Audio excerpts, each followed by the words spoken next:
அம்மா திலகவதி. என்ன எதுக்கு வந்தீங்க? சினிமாவில் டூயட் பாடிக்கிட்டு இருந்த உன்ன அரசியல் கொண்டாந்து எம்பி ஆக்கணும். இங்க நாங்க சொல்றபடிதான் நீ கேட்கணும். டெல்லியில நாங்க சொல்றபடிதான் நீ கைய தூக்கணும். உன் இஷ்டத்துக்கு நடக்கிறதுக்கு நாங்க ஒண்ணு கட்சி நடத்தல. நீ ஒரு எம்எல்ஏ, நான் ஒரு எம்பி. என்னையே மிரட்டுறியா? மந்திரிகளே என்ன பார்த்து பயந்து ஓடுவானுங்க. என்ன பார்த்து நீ சாதாரண எம்எல்ஏங்கற. போலீஸ் ஸ்டேஷன்ல நம்ம ஆளுங்க மேல ஏன் ஆக்ஷன் எடுக்க சொன்னாங்கன்னு கேளுங்க. நம்ம கட்சிக்காரங்கிறதுக்காக கொலைகாரனே, அராஜகம் பண்றவனே, ஒரு பொண்ணோட தாலியை பறிச்சவனே விடுதலை பண்ண சொல்றீங்களா? நெவர். இந்த திலகவதி அந்த தப்ப பண்ணவே மாட்டா. நீ எம்பி ஆவணுங்கிறதுக்காக எலெக்ஷன் நேரத்துல எதிர்க்கட்சிக்காரங்க 8 பேரை கொன்னமே, அப்ப என்ன பண்ண? 8 பெண்களுடைய தாலி அறுத்து போச்சே, அப்ப என்ன பண்ண? அராஜகம் சொல்றியே, உன்னை தோக்கடிக்க நினைச்சவங்கள கைய வெட்டியிருக்கோம், காலை வெட்டியிருக்கோம், ஏன் தலைய வெட்டியிருக்கோம். அப்ப என்ன பண்ண? எம்பி பதவியே வேணாம்னு போயிட்டியா? இப்படி நியாயம் பேசுற நீ பேசாம நடிச்சிட்டு போக வேண்டியானே. ஏன் அரசியலுக்கு வந்த? நம்மள இம்சை பண்ணதா? என்ன நம்புறவங்களுக்கு நல்லது பண்ணத்தான் அரசியலுக்கு வந்தேன். பண்ணு, நல்லா பண்ணு. நீ எவ்வளவு நாள் அரசியல் பண்ணு பார்க்கத்தானே போற. பாக்குறேன். ஏடா என்ன நின்னுகிட்டு போங்கடா. பாத்தியாமா அவனுக்கு என்ன சொல்லிட்டு போறானுங்கன்னு? இதுக்குதான் நான் அப்பவே சொன்னேன் உனக்கு அரசியலே வேண்டான்னு. நீ கேட்கல. ஒரு நேர்மையான அரசியல்வாதியை தோக்கடிக்கிறதுக்கு ஒரு சினிமா நடிகால் தான் முடிய நினைச்சு உன்னை நிறுத்தினானுங்க. அவனுக்கு ஆசை நிறைவேறி போச்சு. ஆனா ஜனங்களுக்கு நல்லது செய்யணும்னு நினைக்கிற உன் ஆசை தாமா நிறைவேறல. நிறைவேறாது, நிறைவேற விட மாட்டாங்க. அப்பா அப்பா, நடிகை தானே நினைக்காதீங்க, நடத்தி காட்டுறேன். உங்க புருஷனை கொலை பண்ணிட்டாங்கன்னு ஒரு கம்ப்ளைண்ட் கொடுங்க. அது எவனா இருந்தாலும் நான் பாத்துக்கிறேன்.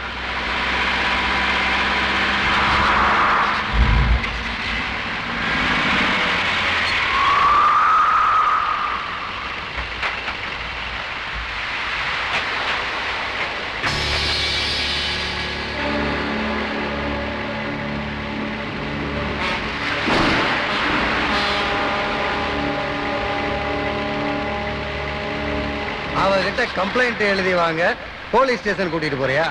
முதல்ல நீ எங்க கட்சிக்காரருக்கு தான் சர்வன்ட், அப்புறம் தான் பப்ளிக் சர்வன்ட். தெரியுமா உனக்கு? கொற்ற மழையில கொடையை பிடிச்சிட்டு மந்திரி நிக்கிறீங்க, என் கடமையை செய்ய விடாம தடுக்கிறீங்க. அப்போ இந்த கொலையை செஞ்சது உங்க ஆளுங்களா? கொலையை பண்ணது என் மகன் தான். இப்ப என்ன பண்ண போற? நீங்களே பண்ணியிருந்தாலும் நான் விட மாட்டேன். காக்கி சட்டைக்கு களங்க ஏற்படுத்துற மாதிரி ஒருத்தன் பண்ணிக்கிட்டு இருக்கான். நீங்க எல்லாம் வேடிக்கை பார்த்துட்டு இருக்கீங்க.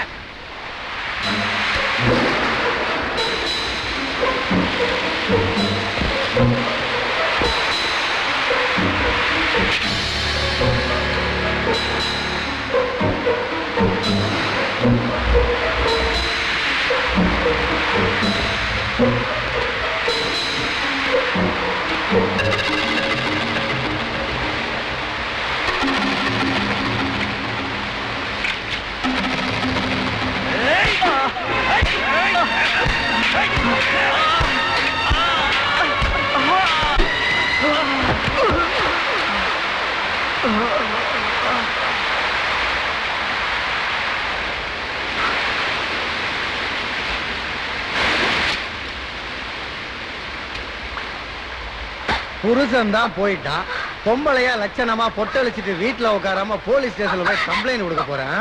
வடிய கப்ப கலங்க.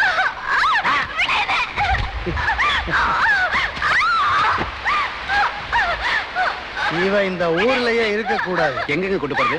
வீட்டுக்கு கொண்டு போறது. யாரா கண்ணு தெரியாதவ திண்டிவனம் போனா, திண்டுக்கல் போனா ஒலி.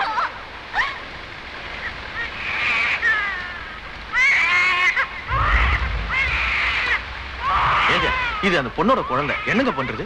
6 தடவை எம்எல்ஏவா இருக்கேன், ஒரு குழந்தை கூட இல்ல. இத நான் வளர்த்துக்கிறேன். கொண்டு போய் குப்பத்துள்ள போடியா. என்னையா யோசிக்கிறேன்? ஏழைங்க எங்க இருக்கணுமோ அங்கதான் இருக்கணும். அப்பதான் நமக்கு ஓட்டு போடுவாங்க. போயா.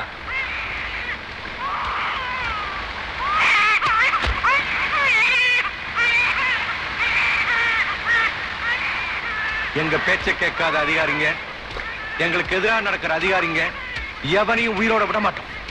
கள்ளச்சாராயம் காய்ச்சற கோஷ்டிய பிடிக்க போன இவனை அவங்களே அடிச்சு கொன்னுட்டானுங்க அப்படின்னு நீங்க எல்லாம் சாட்சி சொல்லணும். இல்ல உங்க எல்லாருக்கும் இவன் கதிதான். பாப்பா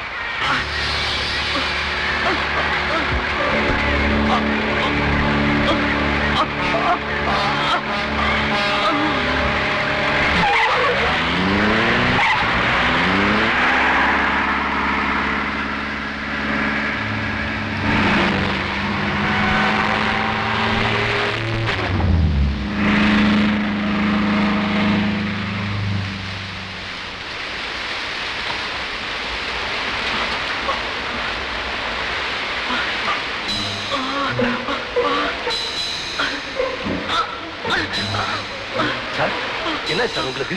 சார் என்னாச்சு சொல்லுங்க சார். சார் சார் சார்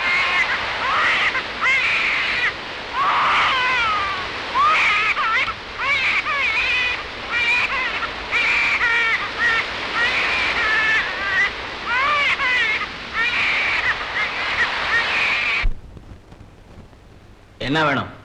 இந்த குழந்தையோட அப்பா இறந்துட்டாரு. அப்பன் செத்தா அநாத ஆசிரமத்துக்கு எடுத்துட்டு போங்க. இங்கே வந்தீங்க? கம்ப்ளைண்ட் கொடுக்கணும். கம்ப்ளைண்ட்?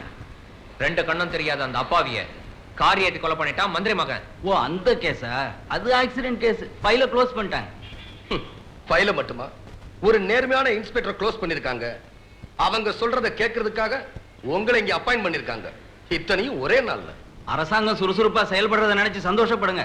ஆமாமா, கொலை பண்ணது மந்திரி மகனாச்சே, சுறுசுறுப்பா தான் இருப்பாங்க. மிஸ்டர், நீங்க என்னதான் கம்ப்ளைண்ட் கொடுத்தாலும் ஒண்ணும் நடக்க போறதில்ல. பல பேர் பாக்குறப்ப நடந்த கொலை, அதனால இந்த கேஸ நானும் விட போறதில்லை. பார்த்தவங்களை விசாரிச்சா என்ன சொல்லுவாங்க தெரியுமா? இந்த போட்டோவில் இருக்கிறவர் ஒரு கொலை பண்ணிட்டதா இவர் சொல்றார். யாராவது பாத்தீங்களா? இவரை தெரியுமா?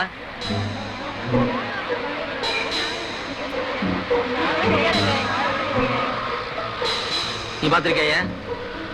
தெரியாது சார்.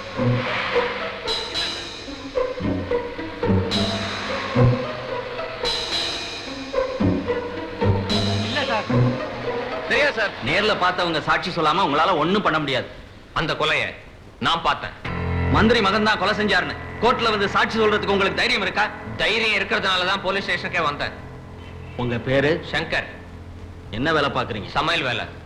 நாளைக்கு எங்க இருப்பீங்க? விஜயா கல்யாண மண்டபத்துல.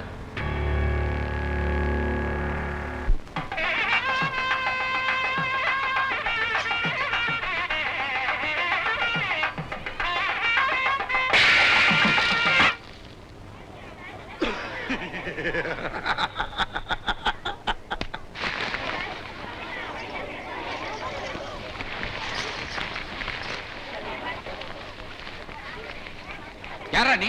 கல்யாண வீட்டுல வந்து கலாட்டா பண்ற? என்ன இது? எல்லாரும் பார்த்துட்டு சும்மா நிக்கிறீங்க?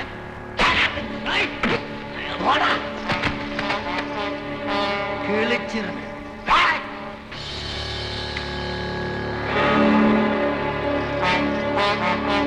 எவ்வளவு வரதட்சணை வாங்கின? எவ்வளோடா வாங்கின? 2 லட்சம். இந்த நாட்டுல பொண்ணை பெத்தவனை கஷ்டப்படுத்தி வரதட்சணை வாங்குறவன்லாம் யோகியன், கத்திய காட்டுறவன் அயோக்கியனா? இந்த நாடு உருப்படுமா? உருப்படவே உருப்படாது. இங்க வா. எவனாவது போலீஸுக்கு போன் பண்ணீங்க அப்படின்னு நான் மிரட்ட மாட்டேன். தில்ல இருக்கிறவன் பண்ணிக்கோ.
அனுப்பினாய்.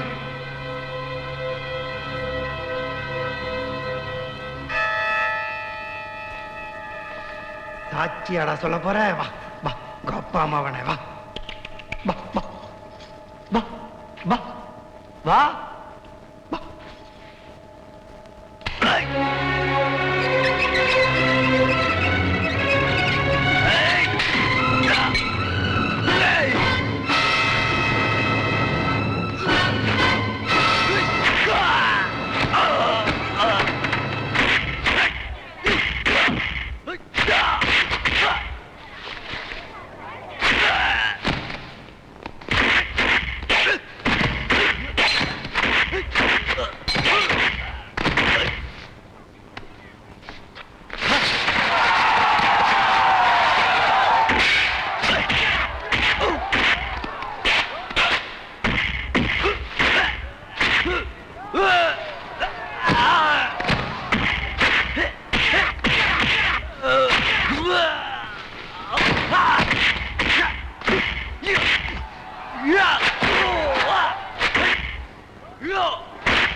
இவன் எப்படி கல்யாணம் பண்றதுக்கு வந்தான்?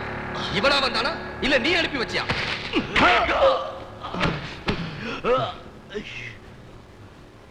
கான்ஸ்டபிள், இவரை பத்திரமா லாக்கப்ல வை. இன்ஸ்பெக்டர் பதவிக்கு மரியாதை கொடுத்து உங்ககிட்ட கெஞ்சி கேட்டேன். நீ சட்டத்தை மதிக்காம ஒரு கொலைகாரனை இன்னொரு கொலை பண்றதுக்காக அங்க அனுப்பி வச்சிருக்க. இவர் அன்னைக்கு ஒரு கொலை பண்ணதா சொன்னீங்க, இன்னைக்கு ஒரு கொலை பண்ண போறதா சொல்றீங்க. இதுக்கு யார் சாட்சி? இதோ பக்கத்துல நிக்கிறாரு உங்க இன்ஸ்பெக்டர் பெத்த பெருமாள், அவரை கேளுங்க. ஆமா ஆமா, நானே பார்த்தேன். வேற சாட்சி இருக்கா?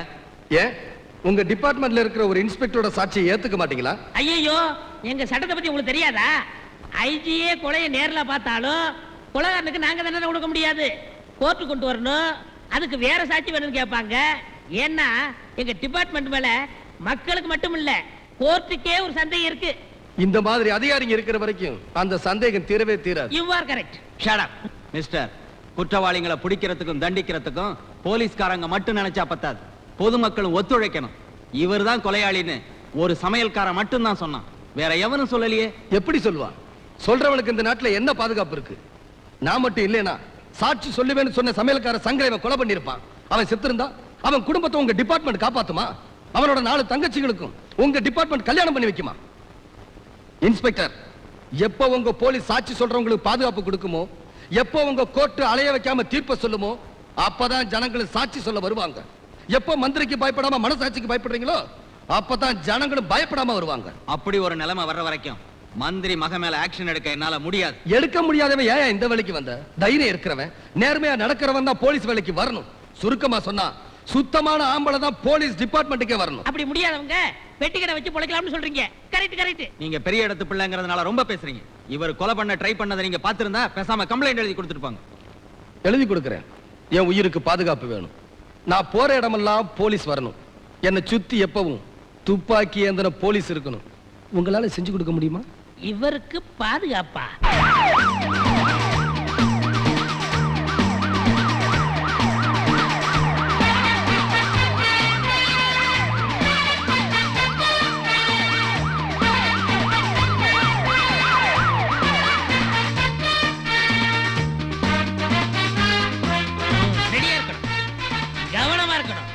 இவரை பாதுகாக்க வேண்டியதா நம்மளோட டியூட்டி.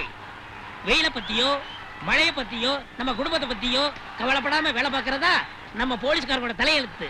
ஜாக்கிரதையா இருக்கணும். யோ, இந்த சுண்டல் விக்கிறவெல்லாம் உள்ள விட்டுறாத, பாம்பு வச்சிருப்பாங்க. இப்ப காத்து வாங்க பீச்சுக்கு வந்திருக்காரு சார். ஆமாமா, தேவையான போலீஸ் பாதுகாப்புலாம் போட்டிருக்கேன். என்ன பண்ணிட்டு இருக்காரு? இப்ப காலை ஆட்டிக்கிட்டு இருக்காரு சார். ஏன் ஆட்ட விட்ட? சார், அவர் காலை அவர் ஆட்டுறாரு, நான் என்ன சார் செய்ய முடியும்? இன்ஸ்பெக்டர் சார், இது வர சார். சீக்கிரம் வாங்க சார். இப்ப நான் குதிரை ஏறணும். நல்லா ஏறுங்க, எப்படி வேணாலும் ஏறுங்க. யோ, நான் நெஜ குதிரையை சொன்னேன். நான் பச்சை குதிரையாக்கணும்னு நினைச்சேன். சின்ன பிள்ளையில விளையாண்டது, உங்களோட ஒரு இடம் விளையாடலாம்னு பார்த்தேன். அதை விடுங்க, நீங்க குதிரையில போனா எங்களால பாதுகாக்கிறது ரொம்ப சிரமமா இருக்குமே. நானும் நான் குதிரை சவாரி பண்ணி ஆகணும். கான்ஸ்டபிள், குதிரை ஓடுங்கய்யா, சீக்கிரம் ஓடுங்கய்யா, ஓடுங்கய்யா. தம்பி சார், சார் கொஞ்சம் பையன் போங்க. ஐயோ, எங்களால ஓட முடியல. ஏன் இவ்வளவு பெரிய குதிரையை கொடுத்தீங்க? ஒரு குட்டி குதிரை கொடுக்க கூடாதா? ஓடுங்கய்யா. சார், உங்களுக்கு எங்களால பாதுகாப்பு கொடுக்க முடியாது. ஏன்? நாங்க பெரிய ஆளுங்களுக்கு மட்டும்தான் பாதுகாப்பு கொடுப்போம். ஏன்? அவங்க உயிர் தான் உயிர், மத்தவங்க உயிரெல்லாம் உயிர் இல்லையா? எனக்கு பாதுகாப்பு கொடுக்கலன்னா நான் எழுதி தர மாட்டேன். கரெக்ட், இவர் சொல்றது கரெக்ட் தான். ஆமாமா, இவர் கொலை பண்ண வந்ததை பார்த்ததா சொல்ற நீங்க எழுதி கொடுக்க முடியாதுன்னு சொல்றது சட்டப்படி தப்பு. சரி, இவர் கொலை பண்ண வந்ததை நான் பார்க்கவே இல்லை. இப்ப என்ன பண்ணுவீங்க? Correct, that is a point. உங்களை ஒண்ணுமே செய்ய முடியாது. இன்ஸ்பெக்டர், உங்களுக்கு பயந்தோ, என் உயிருக்கு பயந்தோ, இல்ல மந்திரிக்கு பயந்தோ நான் இப்படி சொல்லல. என்ன எழுதி கொடுத்தாலும் இவன் மேல ஆக்ஷன் எடுக்க மாட்டீங்கன்னு எனக்கு நல்லா தெரியும். இவனுக்கு நான் தான் தண்டனை கொடுப்பேன், இவனை உயிரோட விட மாட்டேன். இவன் வெளியே வர நாள் தான் இவனோட கடைசி நாள். பாட்டுறதுக்கு ரொம்ப நன்றி தம்பி. உங்ககிட்டயே அவ்வளவு திமிரா பேசின அந்த இன்ஸ்பெக்டர் எங்க கிட்ட எல்லாம் எப்படி பேசுவான்? இப்படி பயந்துதானே ஏமாத்து போறீங்க? எவன் தப்பு பண்ணாலும் எடுத்து குரல் கொடுக்கணும், எந்த விளைவு வந்தாலும் நிமிர்ந்து நிக்கணும். நிமிர்ந்து நிக்கணும்னு நினைச்ச எனக்கு என்ன நடந்தது பாத்தீங்களா? கல்யாண மண்டபத்திலேயே வச்சு கொலை பண்ற துணிச்சல் ஒரு மந்திரி மகனுக்கே வந்திருக்கு. அந்த அளவுக்கு துணிச்சலை வளர்த்து விட்டது யாரு? நீங்க தானே. மந்திரியோட அராஜகத்தை சாதாரண மனுஷன் எப்படி தம்பி தடுத்து நிறுத்த முடியும்? அந்த மந்திரி ஒரு காலத்துல சாதாரண மனுஷனா இருந்தவன் தான். அதை மறந்துடுறீங்க. அதனாலதான் ஓட்டு போட்டதோட உங்க கடமை முடிஞ்சு போச்சுன்னு ஓலை குடிசுக்குள்ள ஒடுங்கி கிடக்குறீங்க. உங்களுக்கு கிடைக்க வேண்டிய சாதாரண உரிமைகளை கூட கேட்க முடியாத ஊமைகளா இருக்கீங்க. எவங்கிட்ட தம்பி கேட்கல, எவங்கிட்ட கேட்கல. நாங்க ஏமாந்த லட்சணத்தை காட்டுறோம், வந்து பாருங்க. இத பாத்தீங்களா தம்பி? 2 வருஷத்துக்கு முன்னாடி ஒரு மந்திரி வந்து உங்க ஏரியாவுக்கே வெளிச்சத்தை தரேன்னு சொல்லி இந்த அடிக்கல்ல நட்டுட்டு அங்கெல்லாம் கம்பங்களை நட்டுட்டு போயிட்டானுங்க. அடிக்கல்லும் அப்படியே இருக்கு, கம்பங்களும் அப்படியே இருக்கு. பல்பு தான் இல்ல, அப்படியே இருந்தாலும் எரியறதே இல்ல. ஆனா அவனுங்க மட்டும் ஏசியில வாழ்ந்துகிட்டு இருக்கானுங்க. இத்த விட வவுத்தரிச்சலு அங்க இருக்குது தம்பி. வாங்க, எங்களுக்கு எல்லாம் குடிக்கிறதுக்கு தண்ணி கொண்டுக்கிட்டு வரேன்னு ஒரு அம்மா கொண்டாந்து நட்டாங்க கல்லு. பார் ஆடங்கோப்புறானே, எங்க எங்க இருந்த கல்ல காணா? அடியே அலமேலு பாருங்க. என்னக்கா எங்கடி இந்த கல்லு? நம்ம ராசண்ண துணி துவைக்கிறதுக்காக பேத்து எடுத்துட்டு போயிட்டாரு. துணி துவைக்க எடுத்துட்டு போனானா? டேய் டேய் ராசே, துணியா துவைக்கிற? இரு ஒன்ன துவைக்கிற. எடுத்துட்டு வாடா கல்ல. நடந்து வாடா, அசையிற. ஏண்டா அந்த திலகவதி அம்மா 100 கார்ல ஊர்வலமா வந்து இந்த கல்ல கொண்டாந்து நட்டுட்டு போனாங்க. உனக்கு இருக்கிற கொழுப்பு அத்த வீட்டுக்கு எடுத்துட்டு போய் ஏண்டா துணியா துவைக்கிற? ஏன் தினம் நாய் மூத்திரமே இந்த கல்ல நான் துணி துவைக்க கூடாதாக்கும்? பாத்தீங்களா தம்பி எங்க நிலைமையே? எங்களுக்கு எல்லாம் குடி தண்ணீர் குடுக்கறேன்னு கல்லு கொண்டாந்து நட்டாங்க அந்த அம்மா. கல்லு தான் இருக்குது, தண்ணியை தான் காணோம். குறைகளை இங்க சொல்லி புலம்புறீங்களே, என்னைக்காவது உங்க குறைகளை அவங்க கிட்ட போய் சொல்லிருக்கீங்களா? எங்க தம்பி அவங்கள நேரா பார்க்க முடியுது? அவங்க நடிக்கிற படத்தை தான் பார்த்துட்டு இருக்கிறோம். இதெல்லாம் மறந்துடுறாங்க. அவங்க பிறந்த நாள் கொண்டாடுறத மட்டும் மறக்கறது இல்ல. நாளைக்கு அந்த அம்மாவுடைய பிறந்த நாளாம். Hello sir.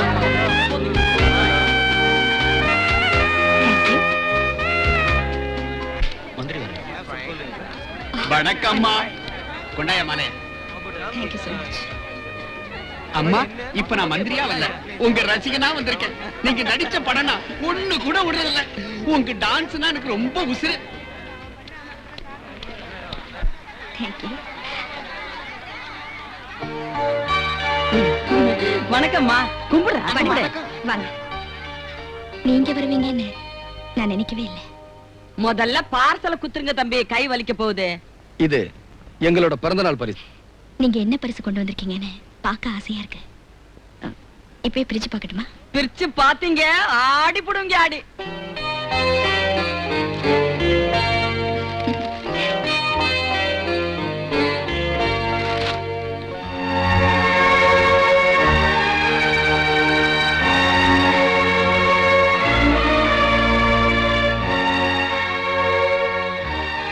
என்ன பாக்குறீங்க?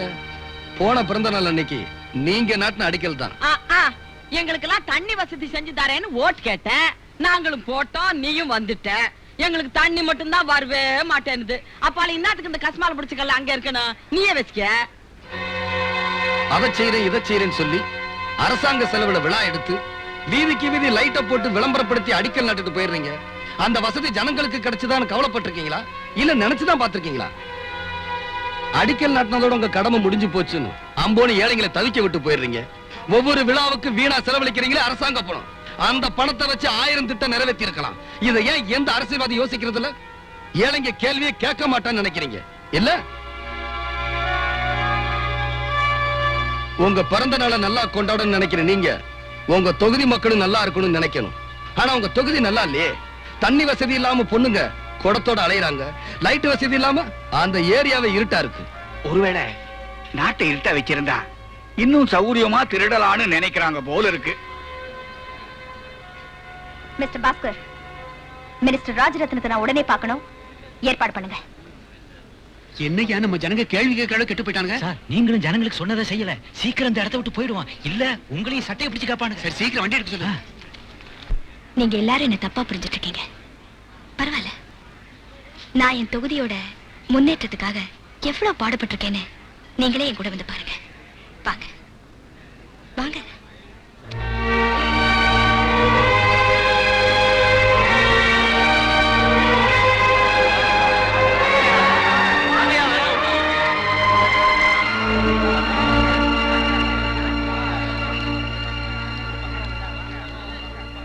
வாங்கம்மா. ஏயா பிஏனா மந்திரிக்கு கமிஷன் வாங்கி கொடுக்கிறது மட்டும் தான் வேலை நினைச்சியா? என் தொகுதி மக்கள் பிரச்சனையை பத்தி எத்தனை தடவை போன் பண்ணிருப்பேன், எவ்வளவு மனு கொடுத்திருப்பேன். நீங்க எதையுமே மதிக்கல. உங்களால இவங்க கிட்ட எனக்கு கெட்ட பேர். இப்ப நாங்க மந்திரியை பார்க்கணும். மந்திரி மேல இருக்காரு, நீங்க மட்டும் போங்க.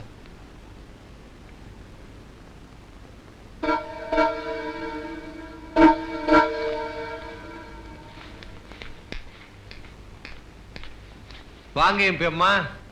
பிறந்தநாள் அதுமா என்ன பார்க்க வந்திருக்கீங்க? ஆசீர்வாதம் வாங்குறதுக்கா?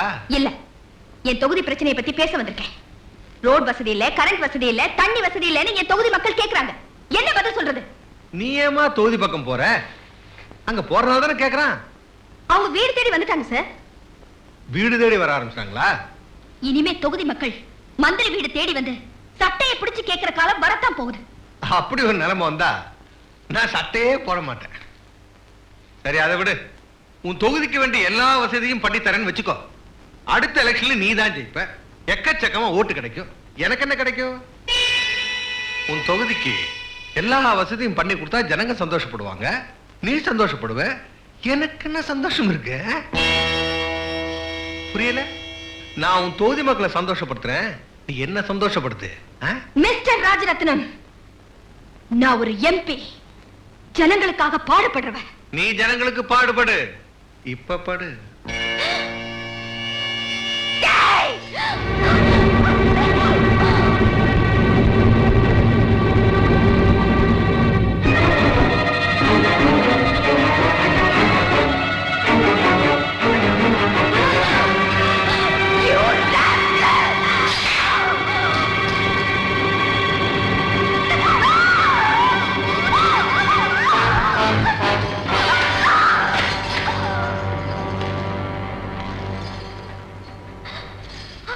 திலகவதி, என்ன பகைச்சுக்கிட்ட யாரையும் நான் நிம்மதியா வாழ விட்டதில்லை.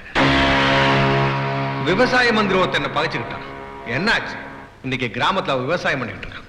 மின்சார மந்திரி ஒருத்தர் என்ன பகைச்சுக்கிட்டான். என்னாச்சு? இன்னைக்கு அவன் சம்சாரம் என் கண்ட்ரோல்ல. இதெல்லாம் தெரிஞ்சு மோதிரியா? விட மாட்டேன். உன்னை நான் விட மாட்டேன்.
கவலைப்படாதீங்க. உங்களை அவமானப்படுத்தினவன நான் விட மாட்டேன். வாங்க.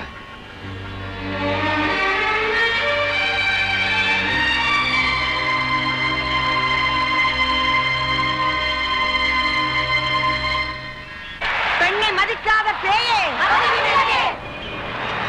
பெண்ணை மதிக்காத பேயே, பெண்ணை மதிக்காத பேயே, பெண்ணை மதிக்காத பேயே, பெண்கள் நினைத்தால், பெண்கள் நினைத்தால்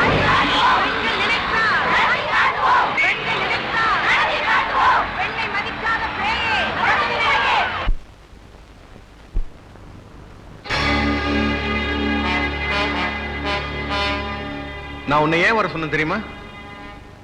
புத்தி சொல்லி அனுப்புறதுக்காக. நான் ஏன் வந்திருக்கேன் தெரியுமா? உன்னை எச்சரிச்சுட்டு போறதுக்காக. எதுக்கு தேவையில்லாம இந்த ஆர்ப்பாட்டம் எல்லாம்? ஜனங்க மத்தியில் நல்ல பேர் வாங்குறதுக்கா? ஆமான்னு சொல்லு, நாளைக்கே உன்னை இளைஞர் தலைவர் வாய்க்கிறேன். புரியல? நீ எங்கள்ல ஒருத்தனா இருக்கணும்னு ஆசைப்படுறேன். நான் ஏழைகள்ல ஒருத்தனா இருக்கணும்னு ஆசைப்படுறேன். கெட்டு போறதுன்னு முடிவு பண்ணிட்டேன். இல்ல, அவங்க கெட்டு போகாம தடுக்கிறதுன்னு முடிவு பண்ணிட்டேன். என்ன பாக்குறீங்க? தம்பி புதுசா கட்சி ஆரம்பிச்சு ஆட்சியை பிடிக்கணும்னு முடிவு பண்ணிட்டாரு. முடியாது தம்பி, முடியவே முடியாது. இனி இந்த நாட்டை எவனாலையும் தூக்கி நிறுத்த முடியாது. கஜனை காலிடா, காலி பண்ணிட்டு போயிட்டுங்க.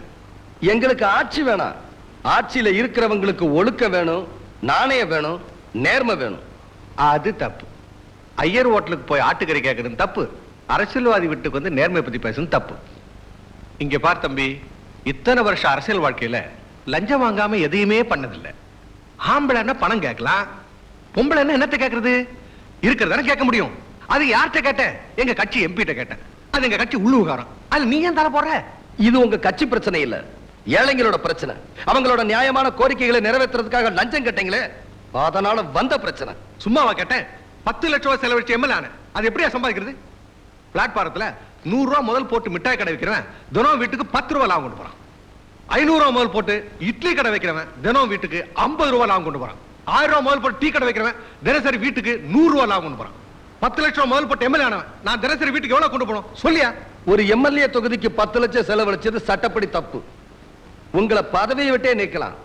ஏன் அரெஸ்ட் பண்ணி ஜெயில கூட தள்ளலாம்.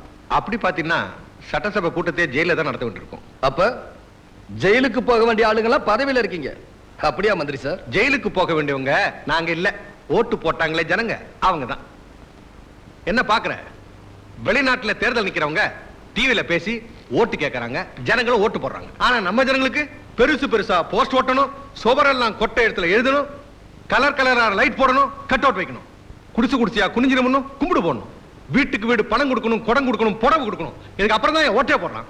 இந்த கேடு கட்ட ஜனங்களை எங்க வைக்கிறது சொல்லு. ராஜரத்னம், ஏய், என்ன தைரியம் இருந்தா மந்திரி பேர் சொல்லி கூப்பிடுவ? மரியாதையா மன்னிப்புக்கு. மக்களை மதிக்கிறவங்களுக்கு தாண்டா மரியாதை கொடுப்பேன். ராஜரத்னம், செய்யற தப்பையெல்லாம் நீயே செஞ்சுட்டு ஜனங்களை ஜெயிலுக்கு அனுப்புவியா? பதவியில இருக்கிறதுனால எதையும் செய்யலாங்க திமிருக்கு பேசுறியா? ஒன்ன மட்டும் மறந்துடாத, பதவி போயிருச்சுன்னா தண்டனையில இருந்து நீ தப்பிக்கவே முடியாது. கவலையே பட மாட்டேன். அப்ப ஆளுங்கட்சி எதுவோ அதுல சேர்ந்துருவேன்.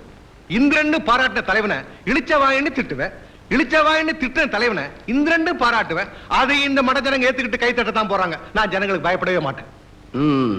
இப்ப நீ பேசுனதெல்லாம் ஜனங்களுக்கு தெரிஞ்சாலும் பயப்பட மாட்டேன். எப்படா தெரியும்? எப்படி தெரியும்? இப்ப நீ பேசுனதெல்லாம் என் பாக்கெட்ல இருக்க டேப் ரெக்கார்ட்ல பதிவாயிருச்சு.